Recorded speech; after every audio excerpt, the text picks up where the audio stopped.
Ladies and gentlemen, boys and girls, it's time once again to circle the wagons, cause the Coon Prairie Ramblers are in the house. Yeah, that's where we confabulate, mind meander, and talk about everything there is to talk about. And along to help us talk about them things with which we are going to talk about, we got KC. All right. And the Moonshine Gang. All right. All right. And off to his left, my right, straight in front of me, Luke, the Rebel Without a Clue, is not here. He's doing something. Honeydew list. He got a honeydew list. So he had to stand us up.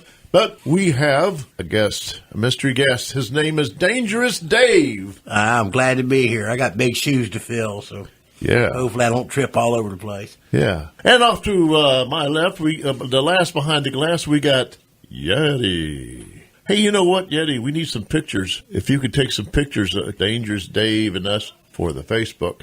Anyway, what was the week that was? How was it? You asking me? You asking Either Casey? one. Just jump in there and start tearing it up. Well, I'm sure Casey had a more interesting week. I didn't do a whole lot. Stayed around the house. I got a grandbaby stayed with me, so that was most of my week watching him and messing around the house a little bit. That's about it. Oh, just messed around? Messing around. Before we came on the air, we heard a story about how KC lost his Mickey Mouse ears and busted his head open. Yeah, well, that wasn't this past week. Oh, yeah. That was in past years. 60-something years ago. Yeah.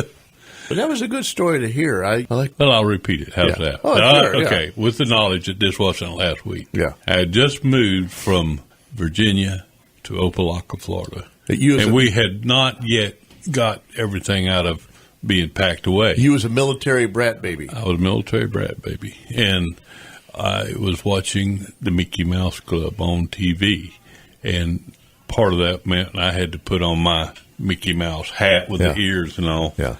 And I knew where it was at. And it was at the very top of a closet on top of boxes and suitcases and everything else. So I climbed up in there to retrieve my Mickey Mouse hat, and when I got up to the top and found it, I fell out of the closet onto my head and busted it wide open, was bleeding like a stuck pig. Had to be taken to the Navy hospital in Opelika, and 4 Navy corpsmen held me down while they stitched my head back up.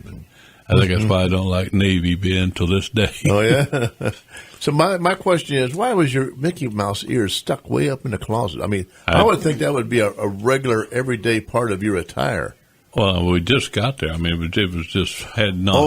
It wasn't like you were still unpacking. It wasn't like It wasn't like I've been there for 2 or 3 weeks. I mean, we just got there. Did you get any blood on your Mickey Mouse ears when you fell out of the closet? No, it was still none the worse for the wear. You fell head first.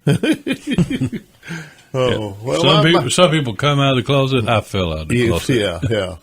I've never fallen out of a closet. Now, I went into, when I was a little boy, my older brother caught me taking a leak in the closet because I couldn't make it down the hallway. And he told my mother about it, and boy, did I get it. This was intentional. Yeah. It wasn't by accident. Well, yeah, it was intentional, but it was as necessitative. Yeah, well, I had to do it. We've all gone to some weird places before, whenever, like in dreams. Yeah. When you're a kid. Oh, yeah. I remember one day waking up and there was peeing in a trash can. Yeah. You know, I had an uncle. He's actually my great uncle, and he used to sleepwalk. And during his sleepwalks, he would call his dogs. He dreamed he was out, coon hunting or whatever. Well, they had went on a trip, and he was staying at a fancy hotel. And back in those days, they had what was called a coal closet, and they'd have all their cakes and stuff set inside this coal closet for the next day for the banquet. So my great uncle, he's dreaming that he's out, coon hunting. He's called his dogs, and he had to use the bathroom. And he come up to that coal closet, and in his dream, I guess he was behind a bush or whatever, and peed all over every cake in that thing. Yeah. Oh, the woman that was running the kitchen heard the water running. She thought that maybe a pipe or something broke. Run out there and caught him. Oh, not too good. Not too good. Well, that's a good way to leave a lasting impression. Yeah. I evidently had sleepwalked once in my life. Because I woke up one morning, it was at my great aunt Agony's house, down in she lived on Price's place, Mrs. Price's place, when I was a kid, we lived at places that had names. Like we lived on Lamb's Farm, and my great aunt, she lived at Mrs. Price's place. Was this by design? No, it's just happened. Well, yeah, right, yeah. Right. The places were owned by Mr. Lamb or Mrs. Price. It was the same when I was a kid coming up in Miami. Of course, they had little suburbs and stuff. Yeah. Well, where'd you live? Well, I lived at Mrs. Whitten's house or so forth. Oh, okay. They did that down in Miami? Yeah. Oh, okay. I thought that was a Southern Ohio thing, yeah. But anyway, I woke up one morning, and I had my younger brother was 4 years younger than me, and I had his pants on. And, they kind of looked like knickers, because my legs were much longer than his. And we could not figure out, Mel, why do you have Tony's pants on? I don't know, Aunt Aggie. I don't know why I got his pants on. And they figured, well, you must have sleepwalked, and put on his pants. But the thing was, I had a heck of a time getting out of those pants because they were tight. Mm. Yeah, but you know what? You say, Dangerous Dave, I'm talking to here. You say you grew up in the hills of West Virginia? My people are from the hills of West Virginia. I was actually born in Miami and then moved here as a kid to the Pine Level area. Because you grew up here. Well, somewhat. Like I said, we moved here. I was about 12 years old. We moved to Pine Level. My father, he was getting up in age. He had started a second family. His first wife had died. All his first generation kids had grown up. Yeah. He met my mom, got married. Well, he got really close to retirement, and he wanted to leave the hubbub of the city, and he fancied himself a gentleman farmer. So we moved out to Pine Level, and I was about 12 years old. Been here ever since, but...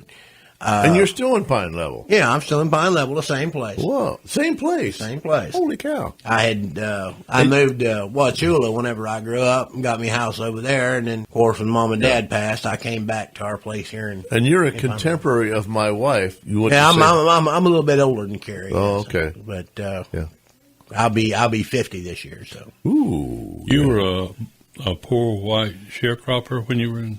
my daddy, before he was thrown out, my daddy was a trucker. He was a mechanic. At one time, he was a nurse. Of course, then when he was a young boy, he was in a circus like I ran away to be in a circus. I mean, he was a real nurse, or he was, well, I don't know what kind of nurse he was. Well, it doesn't seem like a kind of... so he wasn't a real nurse. Okay, I was going to say, it doesn't seem like the kind of vocation that you leave, what you become, unless you become a doctor or something. He was a runaway from the military, and... we're almost out of time. And I was going to ask you, Dangerous Dave, if you had ever carried coal, because when you said West Virginia, I'm thinking when I think of back home, I'm thinking carrying coal to the furnace. As a little boy, because the little boys get that job. I guess we got to take a break right now. When we come back, I'll tell you a story about some coal and my grandmother and my people up in the West Virginia area. Oh, okay. All right. We're almost out of here. This is the Coon Prairie Ramblers coming to you live. No, we're not live. We're recorded. 1480 WFLN, Arcadia's only radio station. We'll be back in a few minutes.